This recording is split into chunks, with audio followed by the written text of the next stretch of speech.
Well, welcome back, folks. This video is really a follow-up to the video I did a couple of videos back. That was Shop Talk number 12, video number 153, where I fabricated a simple piston Gudgeon pin puller. If you're interested in going back and watching that video, there's a link right up here. Again, that's Shop Talk number 12, video 153. What I thought I would do today is actually use the tool and show you the process to install and remove the piston wrist pin. These parts are out of the original parts of the Yamaha YL1. This happens to be the right piston, the original connecting rod and bearing. And I do actually use this tool in a later video that you'll see in a number of weeks, where I install the new pistons in the YL1 and cylinders and cylinder heads.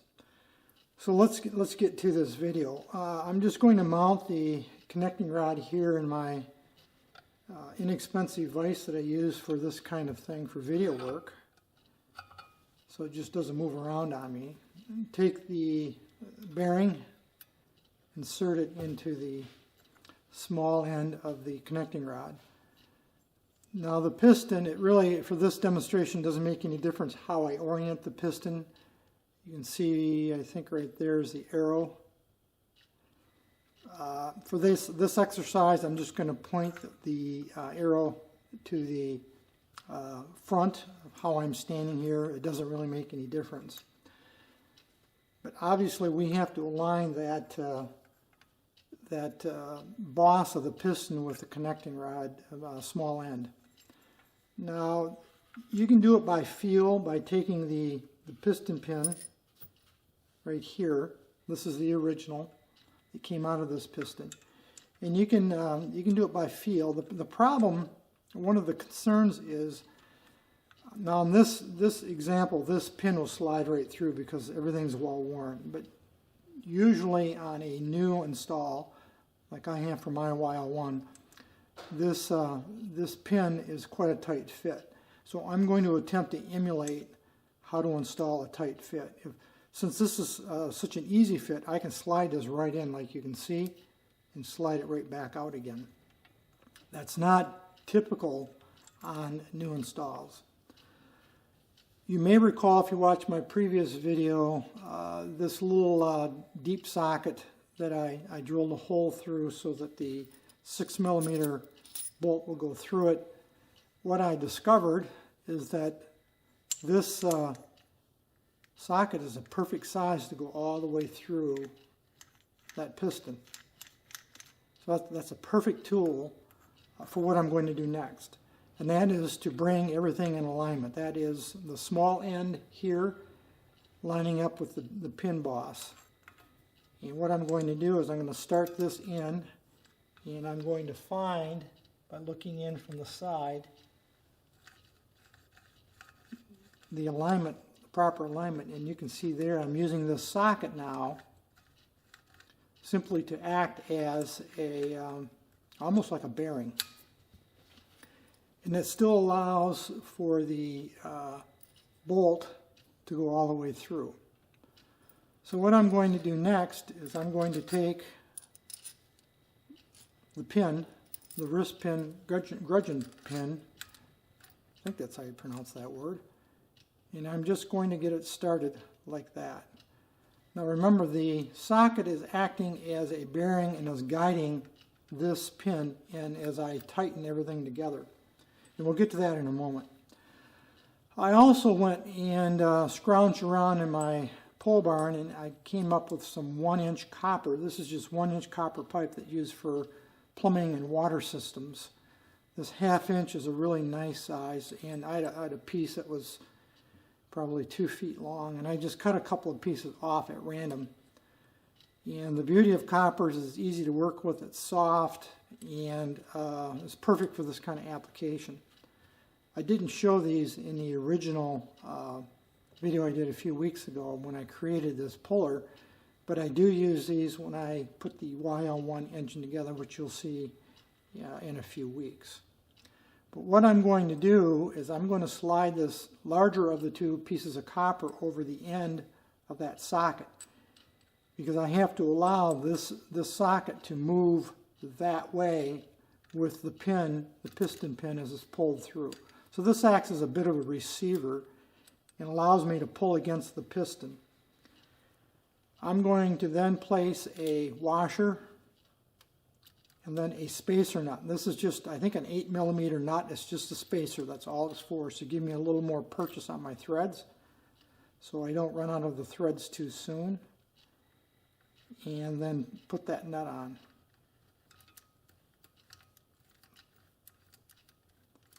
So now we have everything together.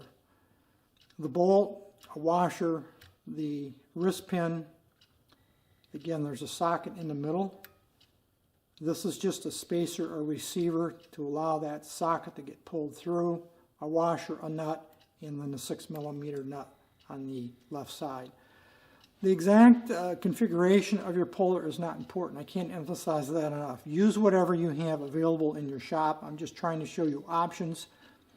You have to be creative with this. You could probably use pieces of PVC. In fact, I know you can. I've used PVC for this in the past, usually for bigger pistons than this. You don't need to follow my exact process in terms of the orientation of my parts. Rather, I'm trying to give you a sense of just being creative in putting everything together. All right, I've got a couple of wrenches. I got a 6mm and a 6mm on each side. I'm going to hold the nut on the left. I'm going to tighten the bolt head on the right. And if everything works the way it's supposed to, this pin right here will get pulled right into the piston. And everything's pretty loose here, so you're going to have to bear with me as I probably just tighten that by hand at this point. And you can see right here, it wouldn't go that easy on a fresh install, rest assured. Now it's getting a little tighter, so I'll just continue to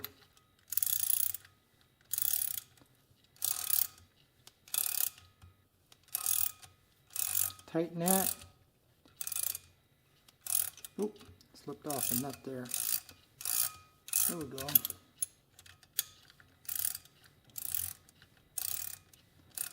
And eventually I'm going to run out of threads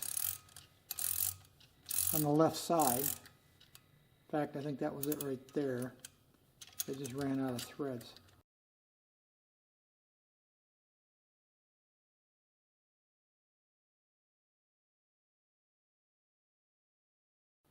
So I'm going to have to reposition things here a bit to complete the pull. And what I mean by that, you'll see here in just a second. I'll take this apart. This socket now serves no purpose at this point anymore because the pin, as you can see, is already in the piston. So now I'm going to switch this around to the other side, and I could use this. Let me get this together here for you, like this. A washer, the nut, again the spacer nut,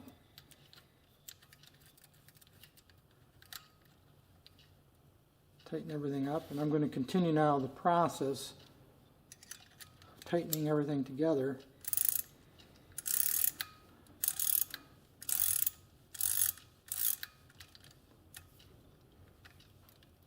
Again, this setup is quite well worn, this piston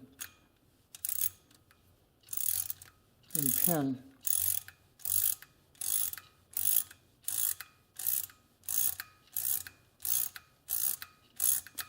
And that's pretty close right there, I think, to being fully installed.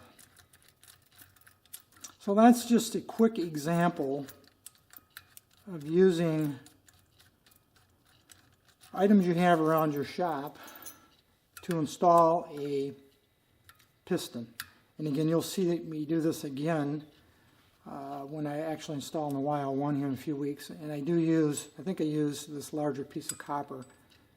I've already shot the video at this point, and if I recall correctly.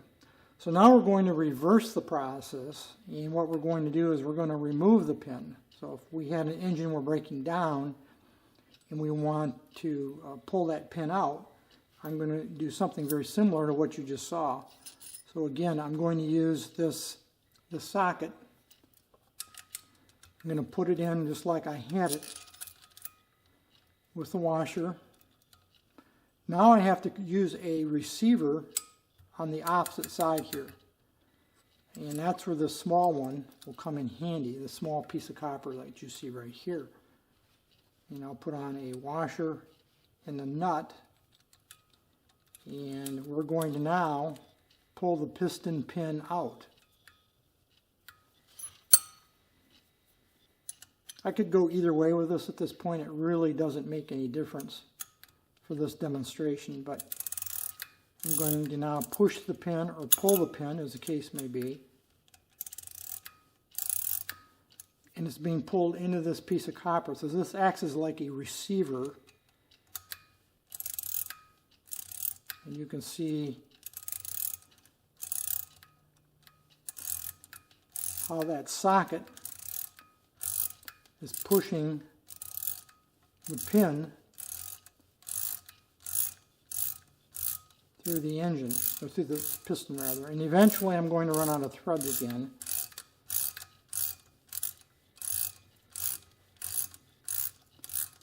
Just keep doing this. Oh, I just ran out of threads.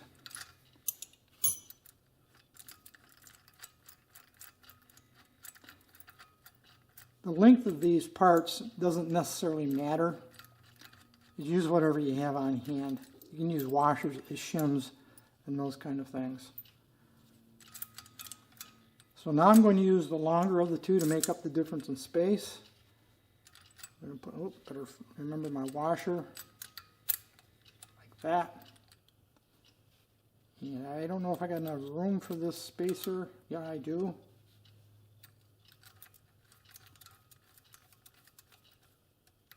Now I'm going to just continue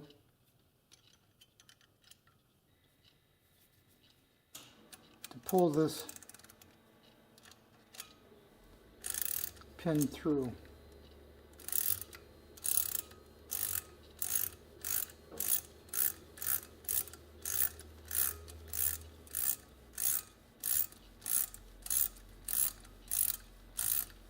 And it's free. So we managed now in the last couple of minutes to install the pin and remove the pin. And I can pull my socket right out and the piston is free. That's a little demonstration of using a MacGyvered homemade piston wrist pin puller. Again, it can be a puller either to install or remove. I want to give you a little demonstration of how it's used. The details of your puller that you might fabricate in your workshop isn't terribly important as long as it works for the application you're intending it for. That's it for this video today, folks. I trust it was useful. Again, if you're curious about the previous video where I put this together, that's Shop Talk number 12, video number 153. It's a few videos back at this point, I think. As usual, thanks for watching.